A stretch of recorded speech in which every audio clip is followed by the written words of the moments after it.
বৈষম্য বিরোধী ছাত্র আন্দোলনে আপনাদের অবস্থান নিয়ে এখন যেহেতু আলোচনা হচ্ছে, এই জায়গাটা যদি একটু পরিষ্কার করতে। বৈষম্য বিরোধী ছাত্র আন্দোলন এই প্ল্যাটফর্মটা আমরা এইখানে সবাই আমাদের পরিচয় ভুলে গিয়ে আমাদের কমন গোল নিয়ে আমরা এখানে আমাদের টার্গেট ছিল প্রথমত কোটা সংস্কার করা, দ্বিতীয়ত আমাদের টার্গেট ছিল ফ্যাসিবাদ মুক্ত বাংলাদেশ গঠন করা। তো এই ক্ষেত্রে আমরা মনে করেছি আমাদের পরিচয় যদি আমরা এখানে নিয়ে আসি, এখানে ফ্রাকশন হইতে পারে, দ্বিধা বিভক্তি হইতে পারে। তো সেই কারণে আমরা আমাদের পরিচয়গুলো সামনে নিয়ে আসি নাই, আমার ইন্টারেস্টের কথা ভেবে সবাই কমন গোল নিয়ে একসাথে কাজ করেছি। আমি বৈষম্য বিরোধী ছাত্র আন্দোলন প্ল্যাটফর্মের শুরু থেকে 5 জুন থেকে 5 আগস্ট পর্যন্ত প্রত্যেকটা ইনসিডেন্টের সাথে আমি কানেক্টেড ছিলাম। পলিসি মেকিং এবং মাঠ পর্যায়ে সবকিছুতে আমরা মূল সমন্বয়ক যারা ছিল সবার সাথে আমি সার্বক্ষণিক কানেক্টেড ছিলাম। শ্রীলঙ্কা আবারও রপ্তানিতে শীর্ষে, এবং এখানে সকল ছাত্র সংগঠনের অন্যান্য যারা আছে সবাই কানেক্টেড ছিল। আমাদের সম্মিলিত প্রয়াসের মাধ্যমে আমরা ফ্যাসিবাদ মুক্ত নতুন একটা বাংলাদেশ পেয়েছি। আমাদের একটা স্বপ্ন ছিল আমরা নতুন বাংলাদেশ বিনির্মাণ করব, এই জায়গায় আমরা সবাই এক ছিলাম।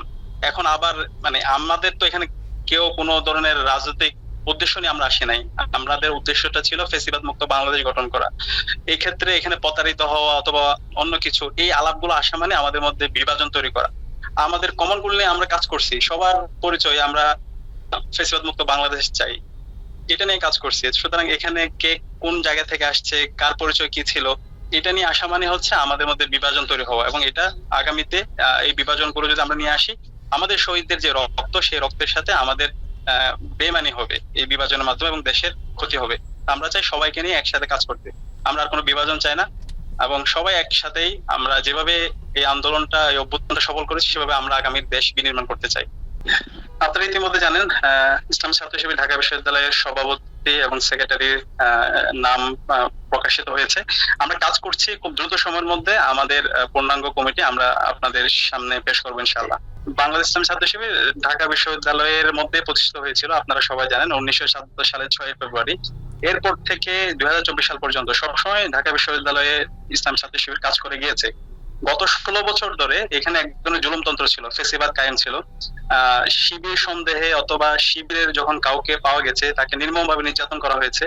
নির্যাতন করার পরে তাকে হল থেকে বের করে দিয়ে থানায় দেওয়া হয়েছে, যেটাকে আমরা বলছি ডিহিউম্যানাইজেশন।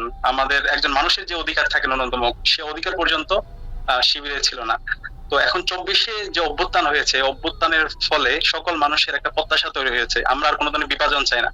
আমরা এখন 24-এ অভ্যুত্থান পরবর্তী আমরা চাই ইসলামী ছাত্র শিবির সহ বাংলাদেশের সকল মানুষের অধিকার গুলো তারা হবে, তারা তাদের মন খুলে কথা বলতে পারবে।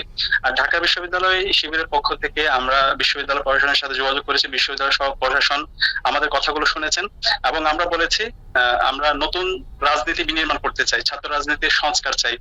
ছাত্র রাজনীতির যে আমরা আগে গত 16 বছর ধরে যে দাসত্বের রাজনীতি দেখেছি, আমরা সেই ধরনের আর রাজনীতি চাই না। ছাত্রদের রাজনীতি হবে সাধারণ শিক্ষার্থীদেরকে নিয়ে, তাদের যে প্রত্যাশাগুলো আছে, তাদের যে দাবি দেওয়া গুলো আছে, সেটাকে কেন্দ্র করে। এক্ষেত্রে আমাদের যে বন্ধুপ্রতিম সংগঠনগুলো আছে, সকল ছাত্র সংগঠনকে আমি অনুরোধ করব, আসেন আমরা একসাথে বসি। আমাদের মধ্যে বিভিন্ন ধরনের ভেদাভেদ থাকতে পারে, মতানৈক্য থাকতে পারে, আমরা নিজেরা বসে সেটেলমেন্ট করি। কিন্তু সেই আমরা আবার যদি বিভাজনের দিকে যাই, তাহলে ফ্যাসিজম আবার শক্তিশালী হবে। আমরা চাই না বাংলাদেশে আবার ফ্যাসিজম জন্ম নেয়। আমরা বিভাজনের মাধ্যমে আমাদের যে নতুন বাংলাদেশ বিনির্মাণের আমরা স্বপ্ন দেখছি, সেটা বাধাগ্রস্ত হোক, এটা আমরা কেউ চাই না।